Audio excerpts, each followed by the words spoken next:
नमस्कार बच्चों, आज का हमारा टॉपिक है कोरोजन। कोरोजन ये लगभग सेकंड लास्ट टॉपिक है, एक छोटा सा टॉपिक है चैप्टर 1 का, केमिकल रिएक्शन एंड इक्वेशंस का। और ये हम लोगों का लेक्चर नंबर 6 होगा फॉर चैप्टर 1 के लिए। चैप्टर 1 का ये लेक्चर नंबर 6 होगा। इससे पहले हम लोगों ने जब सबसे पहला जो लेक्चर था वो हमने केमिकल रिएक्शंस एंड इक्वेशंस का इंट्रोडक्शन था। इंट्रो प्लस कैसे इक्वेशन बैलेंस करते हैं, ठीक है, ये चीज़ हम लोगों ने पढ़ी थी। फिर उसके बाद हम लोगों ने ये कॉम्बिनेशन रिएक्शंस देखे थे, ये लेक्चर नंबर 2 था। फिर हम लोगों ने देखा था डिकम्पोजिशन रिएक्शंस, लेक्चर नंबर 3 था ये। फिर देखा था हम लोगों ने lecture number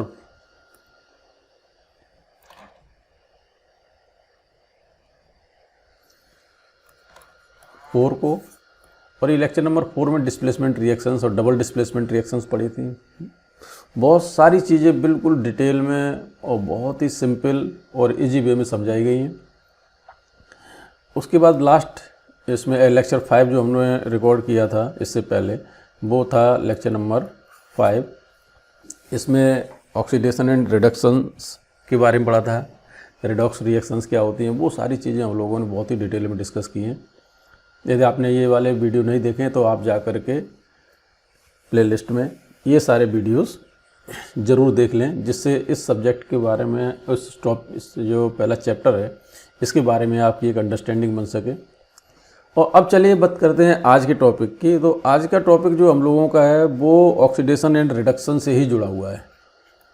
oxidation and reduction जो प्रोसेस था, इन दोनों को रिडॉक्स रिएक्शंस कहते थे। इनका जो व्यवहारिक पहलू है उनको हम लोग डिस्कस करेंगे। इसमें पहला है एक कोरोजन और दूसरा है रेंसिडिटी, जो बहुत ही ज़्यादा प्रभावित करते हैं हम लोगों के लाइफ में। जो आम व्यवहारिक जीवन में आपने देखा होगा कि जो कहीं यदि आपने कोई बहुत समय तक कोई लोहे का कोई टुकड़ा पड़ा हुआ देखा हो, या इस तरह की कोई नेल्स जो कील हैं, ये बहुत जगह देखी होंगी। तमाम आपने जो कोई पाइप वगैरह हैं लोहे के वो देखे हों पुराने इस तरह के, तो आपने ये सब उन पर देखा होगा कि बहुत सारी इस पर क्या लगी हुई देखी होगी, जंग लगी हुई देखी होगी। ये देख रहे हैं, ये जो ब्राउन कलर का ये दिखाई पड़ रहा है, ये जो ब्राउन कलर दिखाई पड़ता है, आपने सोचा है ये ऐसा क्यों होता है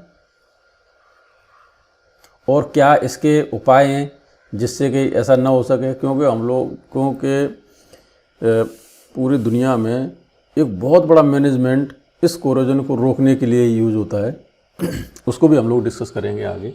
सबसे पहले तो हम लोग ये समझते हैं कि ये कोरोजन है क्या, क्यों, आखिर क्या ऐसा होता है जिसके कारण कोई लोहे की वस्तु यदि किसी मॉइस्ट एरिया में पड़ी रहती है तो उसके बाद उस पर इस तरह की ब्राउन ब्राउन लेयर्स ही आ जाती है, उसके ऊपर इस तरह की जो लेयर्स आ जाती हैं। दरअसल ये बहुत सारा, तो आप ऐसे ही समझ सकते हैं, हम लोग ऐसे किस चैप्टर के अंतर्गत पढ़ रहे हैं, हम लोग पढ़ रहे हैं ऐसे केमिकल रिएक्शन एंड इक्वेशंस के अंदर पढ़ रहे हैं। तो ये एक केमिकल प्रोसेस है, केमिकल प्रोसेस है, कहें तो केमिकल रिएक्शन है। इसमें आयरन जो है वाटर और किसके साथ, ऑक्सीजन के साथ रिएक्शन करता है।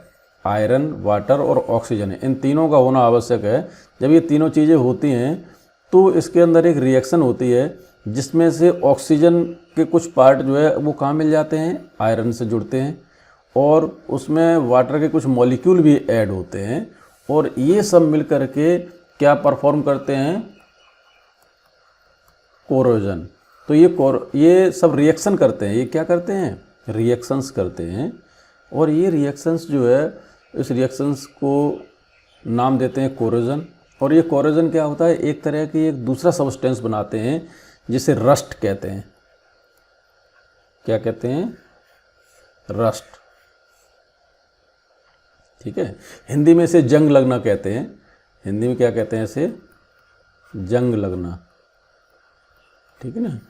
जो बरसात में बहुत सारी कोई लोहे की वस्तु बाहर पड़ी रहती है तो उसके ऊपर इस तरह की चीज़ें जो ब्राउन कलर का ही होता है, एक्चुअली ये एक प्रोडक्ट है रिएक्शन का।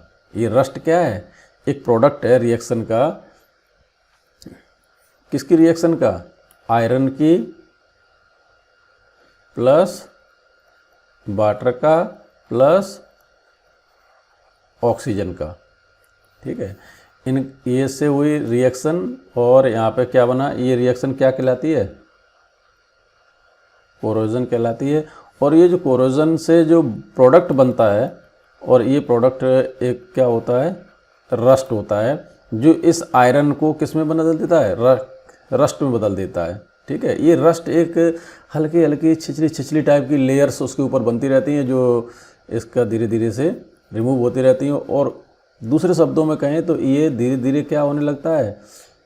गलने लगता है, ख़त्म होने लगता है, क्योंकि आयरन कन्वर्ट हो रहा है किस में? रस्ट के अंदर, ठीक है। तो रस्ट तो आपका क्या हुआ? प्रोडक्ट हुआ।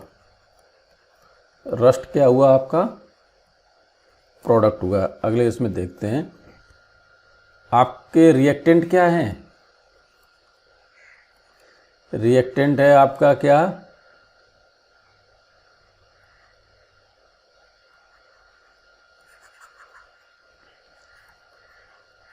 आयरन, ठीक है। रिएक्टेंट क्या है आपका?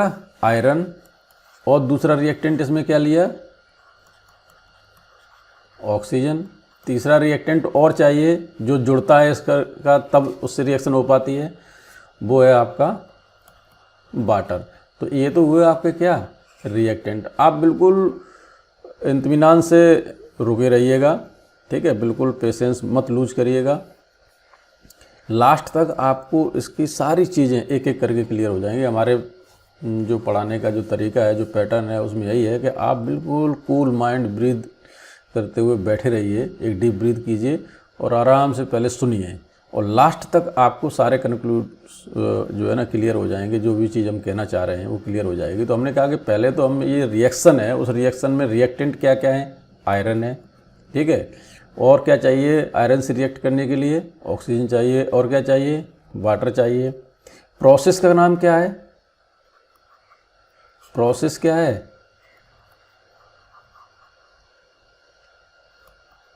कोरोजन हो रहा है।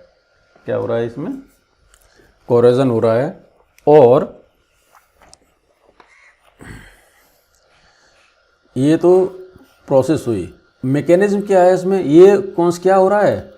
ऑक्सीडेशन हो रहा है। ऑक्सीडेशन किसका हो रहा है? Oxidation of iron. Oxidation of iron क्या हो रहा है कि ये आयरन जो है वो यहाँ से लेगा क्या? ऑक्सीजन। और इस ऑक्सीजन से ऑक्सीजन अपने साथ ऑक्सीजन को ऐड कराएगा। ऑक्सीजन का ऐड करना क्या कहलाता था? क्लासिकल थ्योरी जो आपने पढ़ी है लास्ट लेक्चर 5 में, तो उस आयरन में ऑक्सीजन का ऐड होना क्या कहलाएगा? ऑक्सीडेशन। किसी भी कंपाउंड में यदि ऑक्सीजन ऐड होता है तो वो ऑक्सीडेशन कहलाता है, या हाइड्रोजन रिमूव होता है तो ऑक्सीडेशन कहलाता है, ठीक है। दोनों डेफिनेशंस बताई थी। एक और अब मेटल से जुड़ी हुई बताई थी, ठीक है। यदि किसी सबस्टेंस के अंदर नॉन मेटल सबस्टेंस ऐड होता है तो भी वो ऑक्सीडेशन होता है। और आप यहाँ पे देखो ऑक्सीजन क्या है? एक नॉन मेटल सबस्टेंस है, इलेक्ट्रोनेगेटिव कंपाउंड है, और ये आयरन इलेक्ट्रोपॉजिटिव कंपाउंड से जा करके जुड़ता है। तो ये यहाँ से जा करके इससे रिएक्ट करेगा, तो ये भी एक कौन सी प्रोसेस होगी? ऑक्सीडेशन। और प्रोडक्ट क्या बना? इसमें प्रोडक्ट क्या बना?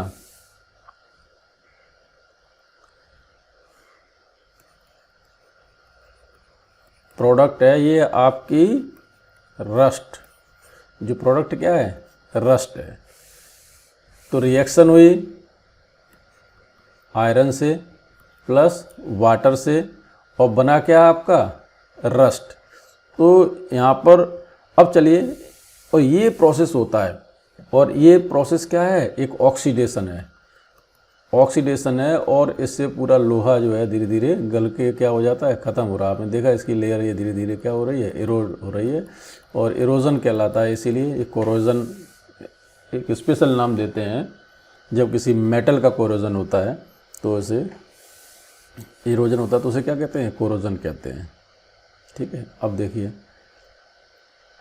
अब हम लोग इसकी डेफिनेशन पे आ जाते हैं। डेफिनेशन के बाद फिर हम लोग इसकी रिएक्शंस भी देखेंगे। अभी तक तो एक जनरल एक अंडरस्टैंडिंग थी, एक आइडिया आपको दिया था मैंने कि एक्चुअली क्या होता है। अब हम लोग लाइन टू लाइन इसको बिल्कुल साइंटिफिक वे में पढ़ते हैं। When a metal is attacked by a substance around it such as the moisture, यहाँ पे हमने टर्म यूज़ किया है क्या, मेटल। अभी नाम नहीं लिया है किसका, आयरन का, लेकिन आयरन ही सबसे ज़्यादा रिएक्टिव सबस्टेंस है जिसमें कोरोजन सबसे ज़्यादा होता है। अदर मेटल्स भी हैं जिनमें कोरोजन होता है, ठीक है, अदर मेटल भी हैं जिनमें कोरोजन होता है, जैसे सिल्वर है, आपका कॉपर है, इनमें भी कोरोजन होता है, लेकिन इनका रेट बहुत कम होता है in compare to the iron. तो यहाँ पर जो हमने डेफिनेशन लिखी है उसमें क्या लिखा है, metal. A metal is attacked by a substance around it such as the moisture, acids, ठीक है ना। एसिड्स मतलब यहाँ से क्या है, एचाइन देने वाला। एसिडिक कंडीशन में भी मॉइस्चर बहुत तेज़ी से हो रहा है। मॉइस्चर जरूर होना चाहिए। मॉइस्चर का मतलब क्या है यहाँ पे, water.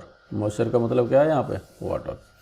It is said to corrode, मतलब उसका गलना है। And this process is known as the corrosion. और ये प्रोसेस क्या कहलाता है, कोरोजन कहलाता है, जिसमें क्या होता है कि आयरन जो है वो कन्वर्ट हो जाता है किस में, रस्ट में, with the presence of O2 and H2O। यहाँ पे देखिए, और ऑक्सीजन की बात नहीं की, लेकिन जब किसी एटमॉस्फेयर कंडीशन में ये रिएक्शन होगी तो एटमॉस्फेयर में तो आपको क्या मिल जाएगी, O2 मिली जाएगी, ठीक है ना। O2 कहाँ से मिलती है, एटमॉस्फेयर से मिलती है।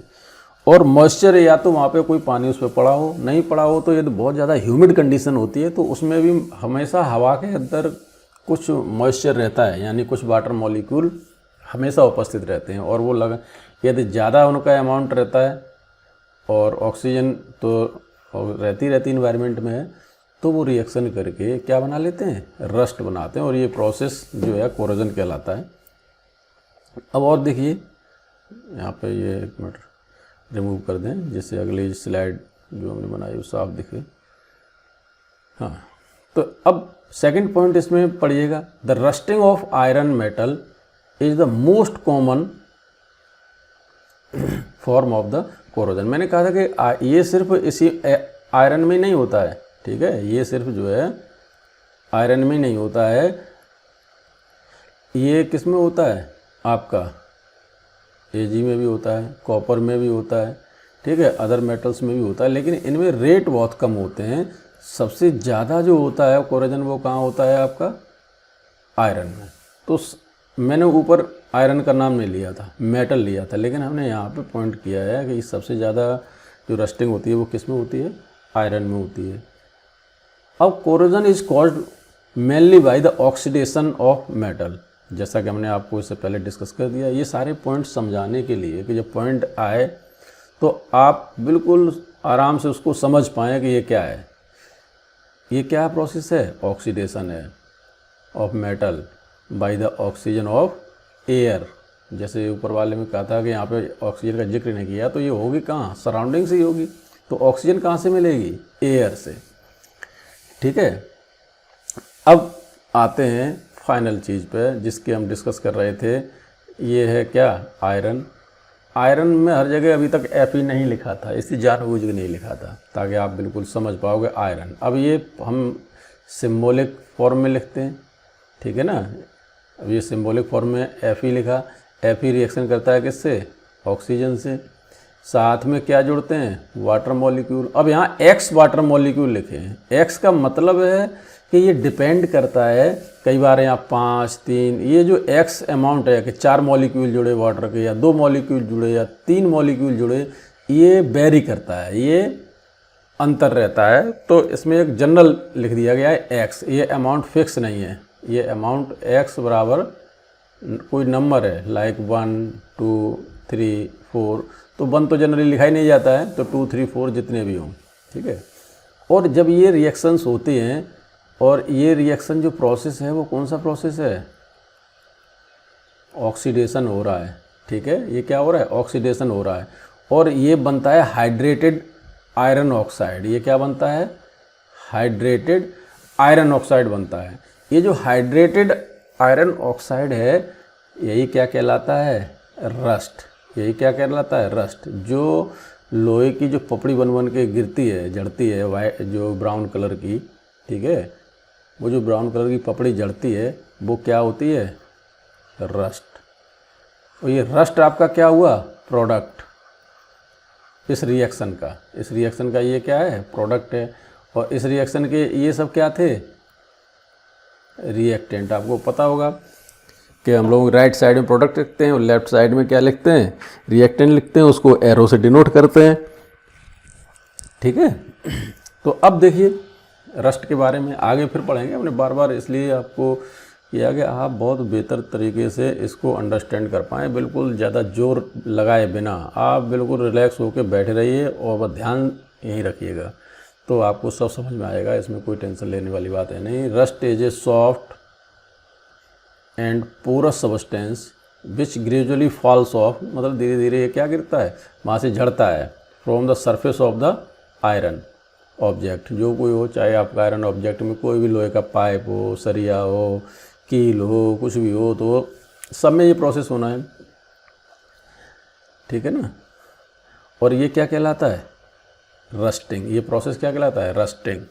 रस्टिंग ऑफ आयरन को एक और सुंदर सा नाम दे देते हैं, वो है आपका कोरोजन ऑफ आयरन। वो क्या नाम है, कोरोजन ऑफ आयरन, ठीक है। एक कंटिन्यूस प्रोसेस, ये हमेशा कंटिन्यूस प्रोसेस होती है यदि हम इसे प्रोटेक्ट नहीं करते हैं। किससे, आयरन को ऑक्सीजन के संपर्क में आने से नहीं रोकते हैं, यदि आयरन को वाटर के संपर्क में आने से यदि नहीं रोकते हैं, तो ये प्रोसेस तेज़ी से चलता रहता है। यदि हम कुछ ऐसा कर दें कि ये आयरन जो है वो ऑक्सीजन के और वाटर के कांटेक्ट में ना आ पाए, तो हम लोग इसे प्रिवेंट कर सकते हैं, इस प्रोसेस को रोक सकते हैं, चेक कर सकते हैं, यानी रस्टिंग को रोक सकते हैं।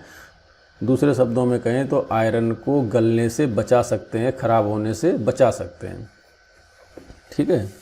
देखिए ये कुदरत जिन चीज़ों को देती है धीरे धीरे अपनी वो साइकिल चलाती रहती है। तो नेचर अपनी साइकिल चलाता है, नेचर ने आयरन को दूसरी चीज़ों में कन्वर्ट करता है, ठीक है। लेकिन हमारे चूँकि काम की चीज़ है तो हम लोग क्या करते हैं, उसको बचाना चाहते हैं। तो बचाने के लिए हम उसकी डॉक्टरी करेंगे, उसकी डॉक्टरी में तमाम ऐसी चीज़ें करेंगे, क्योंकि हमको जड़ पता है क्या है कि यदि हम ऑक्सीजन की सप्लाई आयरन को बंद कर दें या मॉइस्चर देना, उसको मॉइस्चर की सप्लाई उसको आयरन को बंद कर दें, तो क्या हो सकता है, इस आयरन की रस्टिंग को रोका जा सकता है, इस ऑक्सीडेशन प्रोसेस को रोका जा सकता है। ये कौन सा प्रोसेस है, ऑक्सीडेशन, ठीक है ना। तो आयरन के इस ऑक्सीडेशन को रोका जा सकता है। अब देखिए ये हमने कहा था कि हमेशा आयरन में ही नहीं, कॉपर और सिल्वर में भी होता है, लेकिन सबसे ज़्यादा जो कॉमन कोरोजन होता है वो किसके अंदर होता है, आपका आयरन के अंदर होता है। तो हमने ये 3 पॉइंट यहाँ पे बना करके आपके लिए डाल दिए थे, और आप इन्हें नोट भी कर सकते हैं, पॉज करके इन्हें नोट कर लीजिए। आप बुक से पढ़िए, मोस्ट ऑफ द जो कंटेंट है वो मैं जानबूझ करके एनसीईआरटी के पैरेलल ही रखता हूँ, जिससे जब आप एनसीईआरटी पढ़ें तो आप उसको ज़्यादा आत्मसात कर पाएँ, ज़्यादा बेहतर समझ पाएँ, अंडरस्टैंड कर पाएँ। देखिए जितने भी जो लेक्चर्स, कोई टीचर जो है आपको हेल्प करता है चीज़ों को समझाने में, हर लेक्चर में ये बात कहता हूँ, लेकिन बुक का सब्स्टिट्यूट कोई भी नहीं है। बुक ज़रूर पढ़िए, बुक पढ़ना थोड़ा बोरिंग काम होता है। हर कोई चाहता है कि मुझे कुछ न करना पड़े, मुझे सारी चीज़ समझ में आ जाए। आप चाहते हो, हम भी चाहते हैं, हर कोई ये चाहता है भाई न पढ़ना पड़े, अपने आप ही सारा समझ में आ जाए। तो हम लोग क्या करते हैं, दूसरों की तरफ ताकते हैं कि यार ये इससे ये बता दे हमें सारी चीज़, ये बता दे हमें सारी चीज़। ठीक है, सारी चीज़ें तुम्हें वो सिंप्लीफाई कर सकते हैं, आपको सिंप्लीफाई कर सकते हैं चीज़ें, आपके लिए चीज़ें आसान बना सकते हैं, लेकिन आपको लंबे समय तक अपने दिमाग में रखना है। उसकी एक अंडरस्टैंडिंग बनानी होगी। जब उसकी अंडरस्टैंडिंग बनानी होगी तो उसके लिए बहुत ज़्यादा ज़रूरी है कि आप उसे खुद एनालाइज करें, समझें, और जो बुक से आप पढ़ते हैं उस समय आपका ब्रेन जिस तरह से काम करता है, वही एनालिसिस आपकी ब्रेन में उसे परमानेंट मेमोरी में ले जाती है। हमारे पढ़ाने से आप उस जो बुक है उसको आसानी से समझ पाएंगे, इसलिए बुक को तो ज़रूर पढ़िए, मेहनत तो करनी ही होगी आपको यदि आपको बेहतर रिजल्ट देना है। दूसरी चीज़, जब आप बुक पढ़ते हैं तो बुक में क्या होता है कि आप जब एग्ज़ाम में जाएंगे, चाहे कोई ऑब्जेक्टिव एग्ज़ाम हो, चाहे नीट IIT JEE के एग्ज़ाम हो, आपके सिंपल एकेडमिक जो क्लासेस के जो एग्ज़ाम्स होते हैं, आपके बोर्ड एग्ज़ाम्स होते हैं वो हो, तो उन सब में आपको क्वेश्चन पढ़ते हुए आना चाहिए ना, तो वो सारी चीज़ें तब क्लियर आपके हो पाएंगी। बस कर रहे थे कि हम सिर्फ आयरन ही कोरोजन नहीं कराता है, आयरन में ही कोरोजन नहीं होता है, उसके अलावा और भी मेटल्स हैं, जैसे हमारा कॉपर है, इसमें भी कोरोजन होता है, सिल्वर है, इसमें भी कोरोजन होता है, लेकिन इसका रेट जो होता है वो कैसा होता है, बहुत स्लो होता है, ठीक है ना। रेट क्या होता है, स्लो होता है, और थोड़ा सा भी प्रिवेंशन करने पे ये आसानी से। दूसरी चीज़ ये अपने ऊपर एक लेयर बना लेते हैं, और जो लेयर उसको कवर कर लेती है, और जिससे इनका कोरोजन वगैरह रुक जाता है।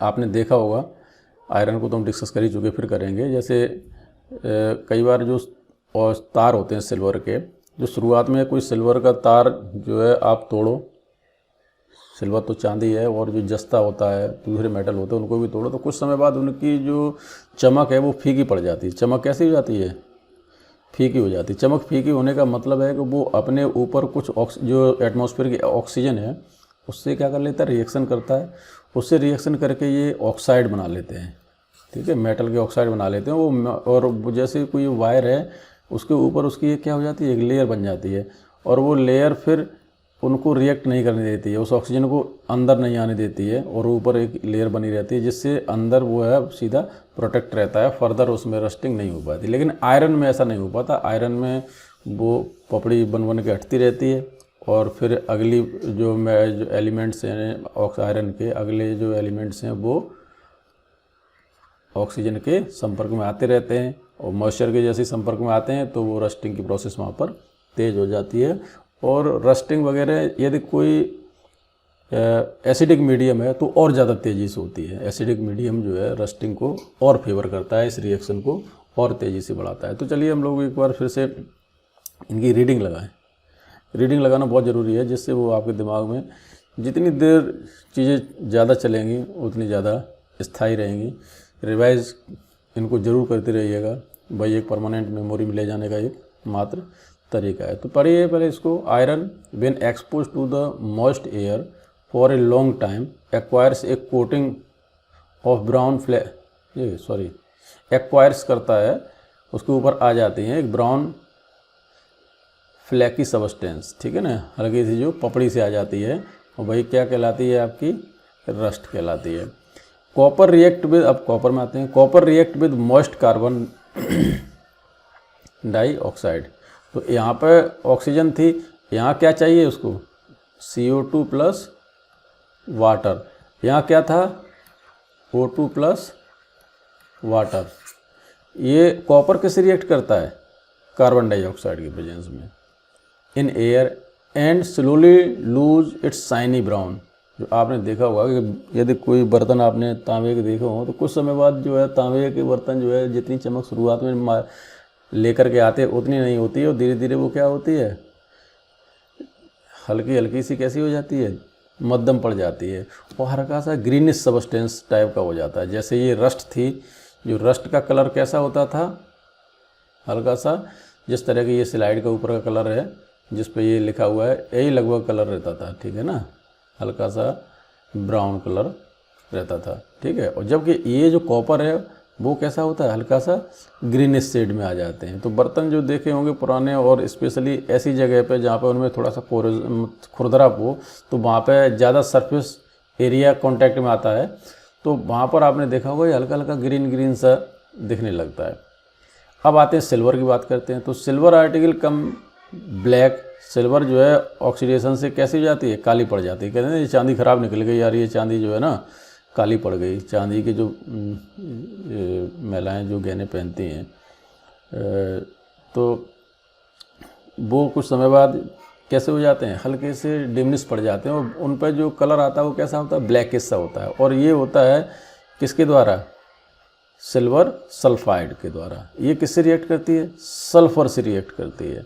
तो यहाँ पे मटेरियल क्या हुआ, जैसे यहाँ पे ऑक्सीजन और वाटर चाहिए था, यहाँ कार्बन डाइऑक्साइड और वाटर चाहिए, यहाँ पर क्या चाहिए, सल्फ़र चाहिए, ठीक है ना। और सल्फ़र चाहिए, इसके प्लस और मॉइस्चर थोड़ा होता है तो रिएक्शन, या एसिडिक मीडियम होता है तो रिएक्शन आसानी से होती है, लेकिन इसमें मेनली सल्फ़र चाहिए। यहाँ वाटर और कार्बन डाइऑक्साइड चाहिए, ठीक है। तो यहाँ से क्या बनता था प्रोडक्ट आपका,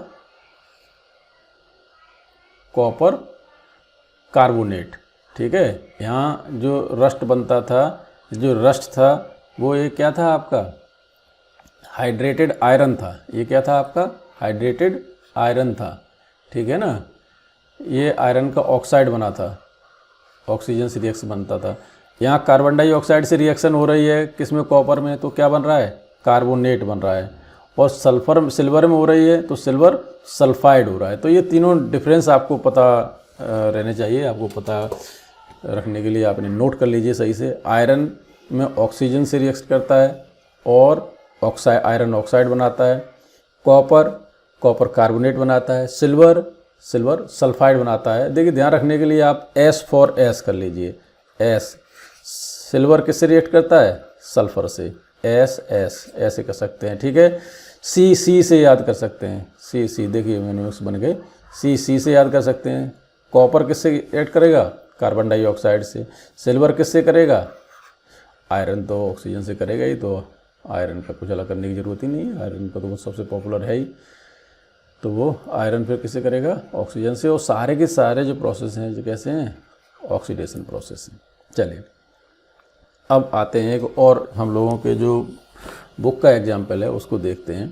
तो यहाँ पे इन्होंने एक प्रयोग करके दिखाया है अपनी बुक में, और उन्होंने कहा है कि देखिए हमारे पास क्या है, 3 अलग अलग टेस्ट ट्यूब हैं, और इन 3 टेस्ट ट्यूब में हमने क्या किया है,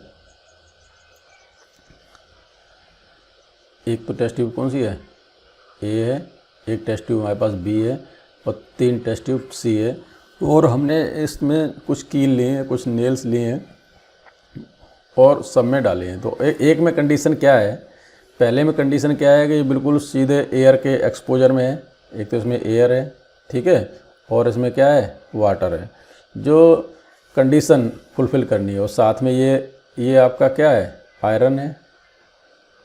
आयरन नेल किसकी बनी है, आयरन की बनी है। तो यहाँ पे हो गया आपका O2 हो गया, H2O हो गया, आयरन हो गया। मटेरियल कंप्लीट है रिएक्शन कराने के लिए। सारे रिएक्टेंट जो हमको रस्ट बनाने के लिए चाहिए इसमें कंप्लीट हो रहे हैं। अब यहाँ देखिए सेकंड में क्या है, सेकंड में इन्होंने क्या किया है कि ये जो वाटर है इसको क्या किया, बॉयल किया है। इस वाटर को इन्होंने क्या किया, बॉयल किया है। बॉयल करने से क्या होता है कि जब इसमें थोड़ी बहुत जो एयर रहती है, आपको पता होना चाहिए कि जब वाटर को नॉर्मल कंडीशन में भी थोड़ी बहुत एयर उसमें रहती है, तो यही कारण होता है कि जो एक्वेटिक एनिमल्स होते हैं वो मरते नहीं हैं, ऑक्सीजन लेते रहते हैं, क्योंकि उस जो वाटर में घुली हुई जो ऑक्सीजन है उस ऑक्सीजन को वो ग्रहण करते रहते हैं। यहाँ समझने वाली बात यह है कि वाटर का फॉर्मूला होता है H2O। तो आप सोचेंगे यार ये तो पानी में तो ऑक्सीजन होती है, तो वो तो ऑक्सीजन उसी से ले पाएंगे, लेकिन वो फ्री फॉर्म में ऑक्सीजन नहीं होती है। हम लोग जो ऑक्सीजन लेते हैं वो किस फॉर्म में लेते हैं, O2 की फॉर्म में लेते हैं। और यहाँ ऑक्सीजन किससे जुड़ी हुई है, वाटर से जुड़ी हुई है, तो वो फ्री नहीं है, that is not available for the respiration, ठीक है ना। तो वो एक्वेटिक एनिमल्स के काम नहीं आती है। ये H2O से जो ऑक्सीजन है वो काम नहीं आएगी। ये जो फ्री ऑक्सीजन है जो डिजॉल्व रहती है किसमें, इसमें जैसे डिजॉल्व होगी, ठीक है, इस यहाँ डिजॉल्व होगी, तो इसमें वाटर के अंदर O2 भी डिजॉल्व है। लेकिन यहाँ डिजॉल्व के बचाने के लिए हमें ख़त्म करना था, चूँकि हम और कुछ और प्रयोग करना चाह रहे थे, तो उन्होंने क्या किया, इसे बॉयल कर दिया। बॉयल करने से क्या हुआ, इसकी एयर क्या हो गई, रिमूव हो गई, और यहाँ पे एक ऑयल की लेयर बना दी। इसकी ऑयल की लेयर क्या करेगी कि ये फर्दर जो और ऊपर से एयर कोई इसके संपर्क में आना चाहे और फिर से वाटर में न मिल जाए, इसलिए यहाँ पे क्या करते हैं, एक ऑयल की लेयर करा देते हैं। यानी सेकंड जो है उसमें क्या नहीं है, उसमें O2 नहीं है, ठीक है, इसके अंदर O2 नहीं है। इसके अंदर दोनों चीज़ें हैं, इसके अंदर क्या है, O2 भी है और H2O भी है। आयरन तो सब में है ही, क्योंकि ये नील पड़ी हुई है, नील आयरन तो सब में है ही। लेकिन यहाँ क्या नहीं है, O2 नहीं है, ठीक है, इसमें ऑक्सीजन नहीं है। वाटर है लेकिन O2 नहीं है। और यहाँ देखिए तीसरे में क्या किया, तीसरे में O2 तो है लेकिन H2O नहीं है, ठीक है। तीसरी कंडीशन में क्या है, वाटर है, H2O नहीं है। यहाँ पे क्या है, वाटर तो है लेकिन ऑक्सीजन नहीं है। यहाँ दोनों चीज़ें हैं, तो हम यहाँ पे लिख लेते हैं A, B और C, तीनों को लिख लेते हैं। तो A के अंदर क्या है, O2 भी है और क्या है, H2O भी है, प्लस क्या है, Fe है। तो ये रिएक्शन करेगा, ऑक्सीडेशन देगा और ये आयरन ऑक्साइड बनाएगा और ये क्या बनाएगा, रस्ट, ठीक है, ये क्या बनाएगा, रस्ट बनाएगा। बी में क्या है, बी में आपका देखिए क्या है, H2O है, प्लस क्या है, Fe है। अब यहाँ पे ऑक्सीडेशन होगा, नहीं हो पाएगा, कुछ भी नहीं बनेगा। अब यहाँ देखिए क्या है, O2 है, सी में क्या है, O2 है, प्लस इसके अंदर क्या नहीं है, आयरन तो है ही लेकिन इसमें क्या नहीं है, वाटर नहीं है। वाटर नहीं है तो भी नहीं बन पाएगा। क्यों नहीं बन पाएगा, क्योंकि हमने आपको बताया था कि यहाँ पर देखिए क्या है, ये जो बना है प्रोडक्ट, ठीक है ना, 2Fe2O3X H2O, तो यहाँ पे क्या होना चाहिए, दोनों ही चीज़ें होनी चाहिए, ठीक है ना। यहाँ पे क्या होना चाहिए, दोनों ही चीज़ें होनी चाहिए, वाटर भी होना चाहिए और ऑक्सीजन भी होना चाहिए, तब तो ये रस्टिंग प्रोडक्ट बनेगा। और यहाँ जो दोनों चीज़ें अवेलेबल थी, इन्होंने रिएक्शन की तो बना।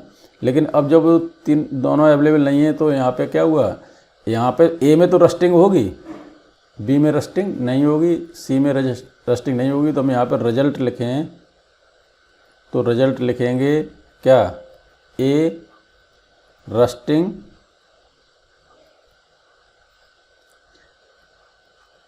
आकर, बी में नो रस्टिंग और सी में नो रस्टिंग, ठीक है ना। तो जो सी है हमारा, सी के अंदर भी रस्टिंग नहीं है, बी के अंदर भी रस्टिंग नहीं, रस्टिंग सिर्फ किस में होगी, इसमें होगी। तो ये बहुत ही इंटरेस्टिंग तरीके से बच्चों को समझाने के लिए एनसीईआरटी में ये एग्जाम्पल दिया गया था। अब हम लोग आगे बढ़ते हैं और ये देखते हैं कि ये जो रस्टिंग हो रही है ये अच्छी प्रोसेस नहीं है हमारे लिए, और हमें आयरन को रस्टिंग से बचाना है, ठीक है, उस मेटल को रस्टिंग से बचाना है। तो रस्टिंग से बचाने के लिए बहुत सिंपल सी यहाँ पे दो चीज़ें आपकी समझ में आई कि यदि हम उसमें से क्या करें, एयर को किसी तरह से रोक लें या वाटर को उसके कॉन्टैक्ट से रोक लें, तो हम इस आयरन को प्रोटेक्ट कर सकते हैं, यानी इस कोरोजन वाली रिएक्शंस को, प्रोसेस को रोक सकते हैं। देखिए आपने बी और सी में ये प्रोसेस नहीं हो पा रहा है, और बी में वाटर है, वाटर में ही डूबी हुई है, लेकिन आप देख रहे हैं इसमें कहीं कोई रस्टिंग नहीं है, इसमें भी कहीं कोई रस्टिंग नहीं है। जबकि इसमें आप देख रहे हैं हल्का हल्का ये ब्राउनिश सा हो रहा है, अंदर भी ब्राउनिश हो रहा है, क्योंकि जो कुछ ऑक्सीजन अंदर की साइड होगी तो वो उनको रिएक्ट करा रही होगी, और ये यहाँ पर। तो ये हमें एक आइडिया देता है कि यदि हम इसमें ऑक्सीजन की या वाटर की एंट्री को चेक करा दें किसी भी तरीके से, तो हम इसकी प्रिवेंशन करा सकते हैं, रस्टिंग को रोक सकते हैं। तो अब हम पढ़ते हैं आगे रस्टिंग के प्रोसेसेस के लिए, ठीक है। आई होप यहाँ तक आपको सारी चीज़ें क्लियर हो गई होंगी। अब हम देखते हैं प्रिवेंशंस को, देखते हैं क्या क्या प्रिवेंशन हम इसमें कर सकते हैं। तो rusting of iron can be prevented by painting. Painting कर देंगे तो क्या होगा, एयर के और मॉइस्चर के संपर्क से बच जाएगी। ऑयलिंग कर देंगे तो भी उसके ऊपर जो है मॉइस्चर नहीं आ पाएगा, ऑक्सीजन उसके लेयर बन जाएगी। ये सारे की सारी जो चीज़ें हैं वो क्या करती हैं, लेयर्स डेवलप करती हैं, किसके ऊपर, आयरन के ऊपर क्या करते हैं, ऐसी लेयर डेवलप कर देते हैं जिससे कि वो उसमें फर्दर ऑक्सीजन और वाटर की एंट्री चेक हो सके। अब ये जो प्रोसेस है, इनके और कौन कौन से प्रोसेस जो है डिस्कस करेंगे। एक गैल्वेनाइजेशन है, गैल्वेनाइजेशन प्रोसेस है। एक सेकंड रुकिए, अभी जस्ट हम लोग उसी को डिस्कस करेंगे। क्रोम प्लेटिंग है, इसके ऊपर जो है कोई दूसरी धातु का कोई लेयर चढ़ा दें, लेयरिंग, सारी चीज़ें लेयरिंग की हैं। पेंटिंग भी एक लेयर थी, ऑयलिंग भी लेयर है, ग्रीजिंग भी है, कुछ मेटल्स की लेयर भी इसके ऊपर चढ़ा देते हैं, वही सब गैल्वेनाइजेशन और क्रोम है। एनोडाइजिंग, ठीक है ना, और मेकिंग एलॉय।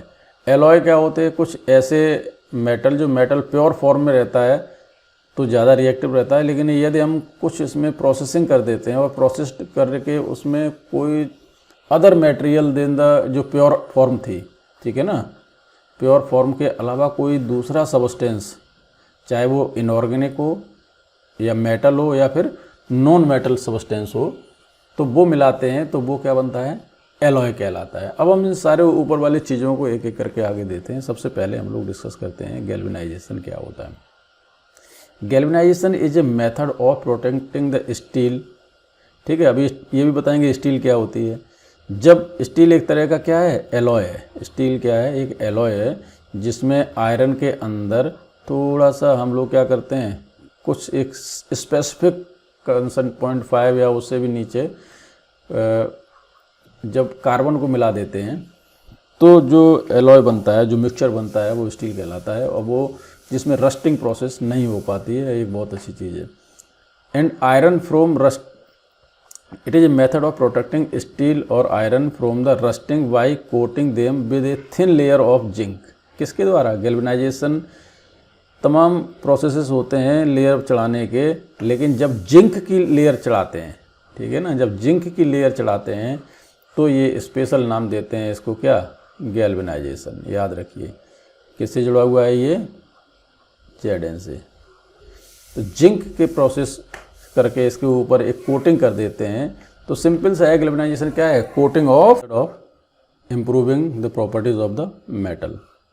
तो एलॉय हमने क्या बताया, मिक्सिंग होती है। क्या होती है, मिक्सिंग होती है किसकी,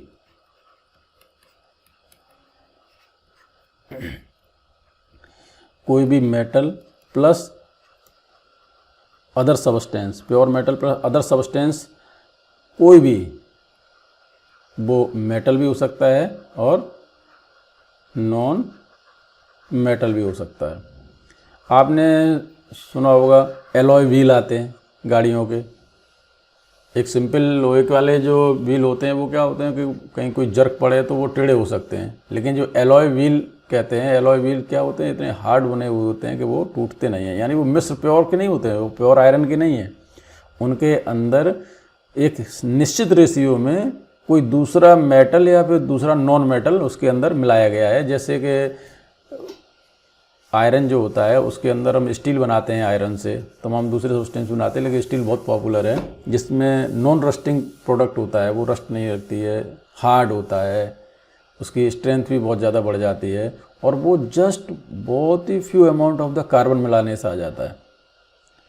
तो इतना मैजिक है ये कि जब प्योर आयरन था तो वो उतना ज़्यादा स्ट्रॉन्ग नहीं था और रस्टिंग बहुत ज़्यादा तेज़ी से हो रही थी, लेकिन जब उसमें दूसरा नॉन मेटल मिला देते हैं तो उसकी रस्टिंग भी रुक जा रही है और उसकी क्वालिटी में भी बहुत ज़्यादा इम्प्रूव हो जा रहा है। जिस डिजायरेबल क्वालिटी के लिए हम लोगों को इसकी ज़रूरत पड़ती है, उस प्रपोर्शंस में अलग अलग चीज़ें मिला करके हम लोग मिश्र धातु बनाते हैं, जिसे हिंदी में कहते हैं मिश्र धातु, और वो इंग्लिश में क्या कहते हैं, एलॉय कहलाते हैं। और ये जो प्रोसेस है to mixing in a certain proportions of the other substances than the pure metal known as the alloying। Sorry, चलिए अब देखते हैं और कुछ इम्पोर्टेंट टर्म जुड़े हुए एलॉय से। तो एलॉय तो आपको समझ में आ गया होगा, उसकी डेफिनेशन एक बार फिर आप देख लीजिए कि alloy is a homogeneous mixture. मैंने कहा था क्या है, ये एक मिक्सचर है ऑफ द दो या दो से अदर मेटल और a metal with non metal, तो उसमें दोनों ही चीज़ें हो सकती हैं। जो मिक्सिंग सब्सटेंस है, एक तो मेटल होगा प्लस दूसरा मेटल भी हो सकता है, और क्या हो सकता है, नॉन मेटल हो सकता है। और ये सब मिलकर के क्या बनाएंगे, एक एलॉय, मिश्र धातु, ठीक है। और ये ज़्यादा अच्छी क्वालिटी की होती है। It is prepared first melting the primary metal. पहले तो निश्चित सी बात है, कोई प्राइमरी मेटल जिसमें आप मिक्सिंग कर रहे हैं, मिक्सिंग करने के लिए उसे लिक्विड फॉर्म में होना जरूरी होगा ही। तो फर्स्ट क्या करते हैं, मेल्टिंग करते हैं, then dissolve the other element. और अदर एलिमेंट से ज़्यादा इंपॉर्टेंट है, हमने इसे अंडरलाइन कर रखा था यहाँ पे, डेफिनेट प्रोपोर्शंस, एक निश्चित अमाउंट में, तभी उसकी क्वालिटी, नहीं तो अलग अलग अमाउंट में मिला देंगे तो उसकी क्वालिटी चेंज हो जाती है, उसकी प्रॉपर्टीज़ पूरी चेंज हो जाती हैं। देन इट कूल, ठीक है ना। अचानक कूलिंग को, आयरन की अचानक कूलिंग को क्विंचिंग कहते हैं, अभी आगे टर्म आएगा बताएंगे आपको, एट द रूम टेम्परेचर। तो ये एलॉय का क्या है, एक प्रोसेस है। आप इसे बहुत अच्छी तरीके से देख लीजिए, समझ लीजिएगा, दोबारा फिर पढ़ लीजिएगा, ठीक है। फिर हम इसे साफ किए दे रहे हैं। अब देखिए, alloy is a homogeneous mixture. क्या है ये, मिक्सचर है, कैसा, होमोजीनस। होमोजीनस मिक्सचर और हेट्रोजीनस मिक्सचर में क्या होते हैं कि एक उसमें जो मिक्सचर बनाया है तो पूरे उसमें धातु के अंदर हर जगह समान प्रपोर्शन होगा, ठीक है ना, सेम प्रपोर्शन। ऐसा नहीं कि यहाँ पे पतला का कार्बन ज़्यादा मिला था, नीचे की साइड कार्बन कम मिला था, नहीं, इक्वलाइज होगा, बिल्कुल इक्वल अमाउंट मिला हुआ होगा। तो ये मिक्सचर कैसा कहलाता है, होमोजीनस। जैसे आपका चीनी है और आपने वाटर में घोली, तो वाटर क्या था, लिक्विड था, और उसमें आज सॉलिड सब्सटेंस आपने मिलाया, कुछ समय बाद एक जो घोल बना, तो उसमें ऐसा नहीं होगा कि नीचे पूरी घुल जाने दीजिए, ऐसा नहीं, तो पूरा घुल जाने के बाद वो ये जो मिक्सचर बनेगा वो कैसा होगा, होमोजीनियस होगा। होमोजीनियस का मतलब है कि उसमें सब जगह एक जैसी कंसंट्रेशन होगी दूसरे सब्सटेंस की, जो मिक्सचर दूसरा डाल रहे हैं उसकी कंसंट्रेशन इसमें पूरे में एक ही जैसी होगी, तो होमोजीनियस मिक्सचर कहलाते हो। होमो means same, genus means state, एक जैसी स्टेट हो, ठीक है ना। सेम स्टेट जब हो तो वो मिक्सचर क्या कहलाएगा, आपका होमोजीनियस मिक्सचर कहलाएगा। इसमें प्रोसेस में क्या करते हैं, पहले हम जो जिस मेटल को करना है उसे क्या करते हैं, मेल्ट कराते हैं, उसे पिघलाते हैं, फिर उसमें डिजायर्ड प्रोडक्ट जो डालना होता है निश्चित प्रोपोर्शन में, फिर ठंडा कर देते हैं तो मिक्सिंग हो जाती है और आपका बन जाता है एलॉय। और उस पुराने मेटल की प्रॉपर्टी पूरी तरह से ठंडे होने के बाद चेंज हो चुकी होगी, अब एक नई प्रॉपर्टी होगी जो दोनों की मिक्सिंग के कारण होगी। अब जो नई प्रॉपर्टी होगी वो दोनों की मिक्सिंग के कारण होगी। अब चलिए आते हैं अगले और कुछ पॉइंट्स जो है इसमें क्लियर करते हैं। Iron is the most widely used metal but it's never used in the pure state. क्यों, प्योर भी बहुत सॉफ्ट होता है, कोरोजन इतना ज़्यादा होता है, तो हम उसको जिन स्ट्रेंथ वाली चीज़ों के लिए इस्तेमाल करना चाहते हैं नहीं कराते हैं, because pure iron is very soft, pure iron is very soft and stretches easily when hot. आप देखेंगे कि प्योर, हम लोग कहते हैं कि हमेशा प्योर चीज़ मिलनी चाहिए, लेकिन आप देख रहे होंगे कि हमेशा प्योर ही अच्छा नहीं होता है, कुछ प्रोपोर्शन से इम्प्योरिटी का भी अच्छा होता है। इवन सोना भी प्योर हम लोगों के लिए लाभ का नहीं होता है। जो जिनसे कि हम लोग सोने की वस्तुएं बनाते हैं, जो ज्वेलरी वगैरह बनाते हैं, वो भी प्योर सोना नहीं होता है, उसमें भी हमें थोड़ी सी कुछ अदर मेटल्स की मिलावट करनी पड़ती है उनको स्ट्रेंथ देने के लिए, क्योंकि सोना भी बहुत ज़्यादा सॉफ्ट होता है प्योर। उसे आगे पढ़ेंगे हम लोग, अभी आगे मैंने इसका पॉइंट दे रखा है। But it is mixed with A small amount of the carbon, कितना 0.05, 0.5 नहीं 0.05%, it became hard and strong, और ये क्या बना लेता है, स्टील, ठीक है। अब when iron is mixed with the nickel and chromium,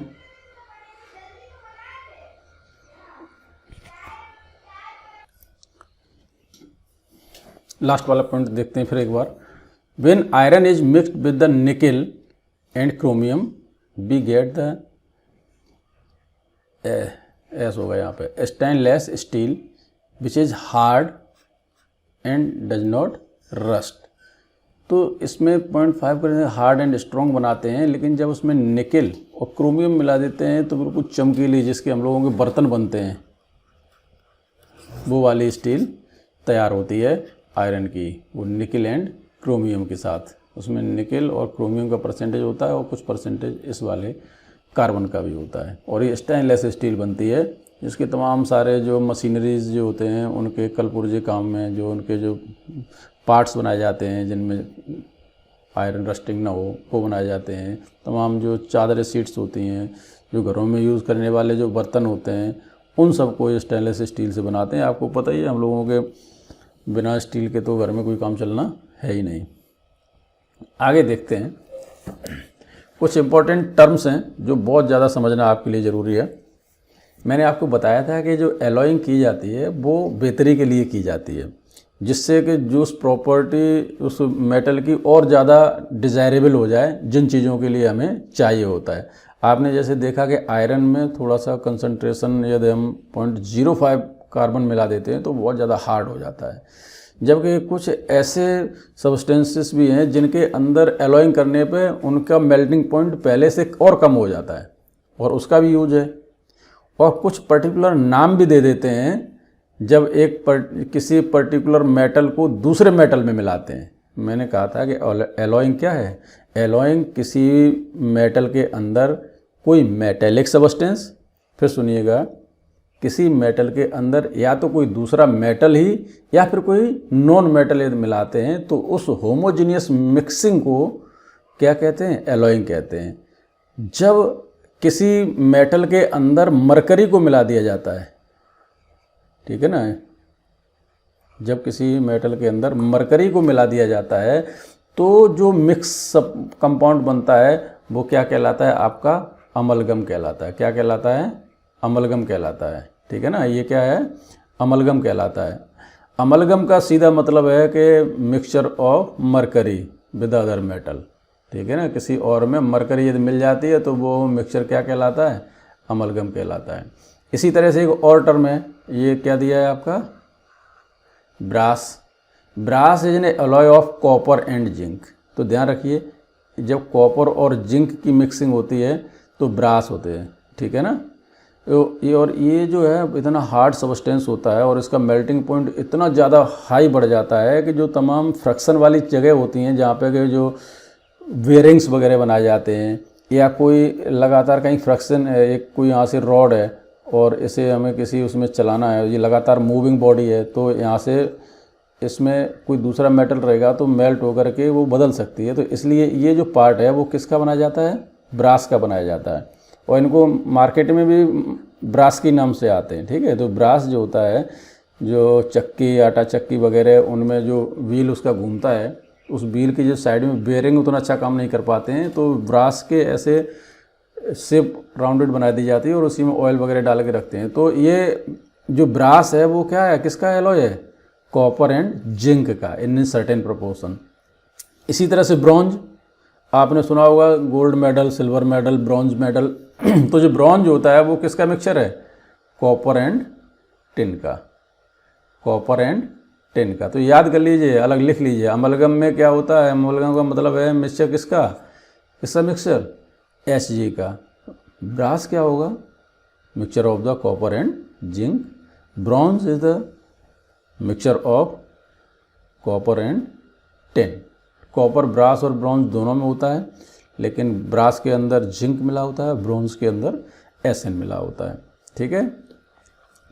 और कई बार इनकी प्रॉपर्टीज़ अलग अलग चेंज हो जाती हैं। जैसे कि पहले कॉपर ज़्यादा अच्छा इलेक्ट्रिसिटी वाला कंपाउंड था। कॉपर के वायर जो है अच्छी इलेक्ट्रिसिटी कंडक्टर होने के कारण, इलेक्ट्रिसिटी कंडक्टर बहुत अच्छे होने के कारण क्या करते हैं? कॉपर वायर यूज़ किए जाते हैं, ठीक है ना। लेकिन जब हम इनके एलॉय बना देते हैं तो वो अच्छे कंडक्टर नहीं होते हैं, ठीक है। कुछ एलॉय बनाने पे क्या होता है कि उनकी जो मेल्टिंग पॉइंट नॉर्मल उनके जो मेटल्स के मेल्टिंग पॉइंट थे उनसे कम हो जाते हैं। इसी का एक उदाहरण है सोल्डर। जैसे ब्रॉन्ज में क्या होता था? कॉपर एंड टिन था। ब्रास में क्या था? कॉपर एंड जिंक था। इसी तरह सोल्डर में होता है लेड और टिन। ये क्या होता है? लेड और टिन। तो जो रेडियो ट्रांजिस्टर वगैरह में या और दूसरी जगह पे वायर वगैरह को दूसरे वायर से जोड़ने के लिए सोल्डरिंग की जाती है। तो आपने देखा होगा कि जो वायर टाइप का होता है उसे मिला के उससे लगाते हैं, गरम कर एक हीटर होता है उसकी रॉड टाइप की लगा करके, उसे लोकल लैंग्वेज में कैया बोलते हैं, पता नहीं क्या क्या नाम है उसके वहाँ। तो उसे जो सोल्डरिंग करते हैं तो यहाँ से एक वायर है, दूसरा वायर है, यहाँ पर हम फ्यूज़ करना है, तो यहाँ से उसको एक वायर लेते हैं और यहाँ पे टच करा के हीट कराते हैं, तो ये मेल्ट होकर के इन दोनों को बीच में सही से एक ग्रिपिंग कर देता है, ठीक है ना। तो ये चीज़ क्या कहलाती है, ये प्रोसेस कहलाता है सोल्डरिंग, ये ओ है, ठीक है ना, सोल्डरिंग। ये प्रोसेस क्या कहलाता है, सोल्डरिंग। एक्चुअली सोल्डरिंग नाम इसीलिए पड़ा क्योंकि इसमें सोल्डर यूज़ करते हैं, एलॉय यूज़ करते हैं किसका, लेड और टिन का, जिसका मेल्टिंग पॉइंट बहुत लो हो जाता है थोड़ा सा, और इसे काम आता है इलेक्ट्रिकल वायर को आपस में जकड़ने के लिए, और इसकी कंडक्टिविटी अच्छी होती है दोनों की, जबकि इसमें ऊपर वाले मेटल में कंडक्टिविटी अच्छी नहीं थी। अच्छी कंडक्टिविटी होगी तभी तो इसमें करंट को जाने में वो रोकेगा नहीं इधर से उधर। तो ये प्रोसेस क्या कहलाता है, सोल्डरिंग कहलाता है। चलिए, ये सारे इसमें इम्पोर्टेंट 1 2 3 4 ये टर्म है, और कम से कम इतने एलॉय तो अभी आप याद कर ही लीजिएगा, और आगे जैसे जैसे आएँ वो काम वो नोट करते जाइए। बहुत ज़्यादा काम की चीज़ें हैं, बहुत छोटे छोटे से क्वेश्चन पूछ ले जाते हैं। आईआईटी नीट तक में छोटे छोटे क्वेश्चन पूछ ले जाते हैं। यही सिंपल क्वेश्चन पूछ लिया जाए, ब्रॉन्ज क्या होता है, 4 ऑप्शन दे देंगे, copper tin, copper zinc, copper iron, कोई और, none of the all the above. तो आपको बताना है कि इसमें कौन सा ऑप्शन है। इसी तरह से ब्रास के बारे में पूछ लेते हैं, सोल्डरिंग है, तो ये छोटे छोटे इनसे सीधे सीधे मेमोरी वाले पॉइंट बन जाते हैं। तो इनको धीरे धीरे याद करते जाइएगा, लिखते जाइएगा। चलिए अब देखते हैं कुछ और इंटरेस्टिंग चीज़ें। मैंने बताया था कि आपको पता है कि 24 कैरेट सोना जो है यानी प्योर सोना होता है। प्योर गोल्ड को कितना कैरेट बोलते हैं, कैरेट एक इकाई है नापने की जिसमें कोई मिलावट नहीं है, उसको 24 कैरेट कहते हैं, ठीक है। जब प्योर गोल्ड होता है वो, और ये कैसा होता है, बहुत ही सॉफ्ट होता है। सॉफ्ट होने के कारण इससे कोई ज्वेलरी वगैरह बनाते हैं तो वो कैसी होगी, स्टेबल नहीं होगी, बहुत जल्दी ब्रेक हो जाएगी। तो इसके लिए क्या करते हैं, इसमें एलॉय मिलाते हैं, या तो क्या मिलाते हैं, सिल्वर मिलाते हैं, या फिर क्या मिलाते हैं, कॉपर मिलाते हैं, टू मेक इट हार्ड। तो जब इसमें मिलाते हैं तो ये इसमें थोड़ी सी मिलावट हो जाती है, और ये 24 कैरेट का न रह के कितने कैरेट का सोना हो जाता है, 22 कैरेट का हो जाता है। ये कितने का हो जाता है, 22 कैरेट का सोना होता है। तो ये 22 कैरेट सोना जो है हम लोग जनरली यूज़ करते हैं, और जो रेगुलर जो ज्वेलरी वगैरह बनती है उसके लिए जो भी सुनार वगैरह यूज़ करते हैं उनमें ये कितने कैरेट सोना यूज़ होता है, 22 होना चाहिए। 24 कैरेट, लेकिन प्योर हमेशा अच्छा नहीं होता है, थोड़ी सी मिलावट ही काम आती है, ठीक है। इट मीन्स ये है कि देखो 24 और 22 का सीधा मीनिंग ये है कि 22 पार्ट उसमें क्या है, 22 पार्ट क्या है आपका गोल्ड है, AU से दिखाते हैं, और 2 पार्ट क्या है, या तो आपका वो क्या हो सकता है, सिल्वर हो सकती है, या फिर हो सकता है क्या, कॉपर। इससे ज़्यादा होगी तो मिलावट ज़्यादा होगी, वो प्योर और नहीं होगा। तो इसलिए 22 कैरेट सोना ज्वेलरी के लिए सबसे अच्छा होता है। 2 पार्ट ऑफ आइदर कॉपर और सिल्वर, ठीक है ना। ये सारे पॉइंट याद रहेंगे आपको। NCERT में ये जो डू यू नो दिया रहता है, बहुत इंपॉर्टेंट ही और थोड़े इंटरेस्टिंग वाले होते हैं। अभी देखिए जो कुतुब मीनार के पास एक आयरन पिलर है जो आपसे 600 BC 600 BC में था, यानी 2021 ये चल रहा है, और उसके 600 साल और पहले चंद्रगुप्त द्वितीय ने ये बनवाया था।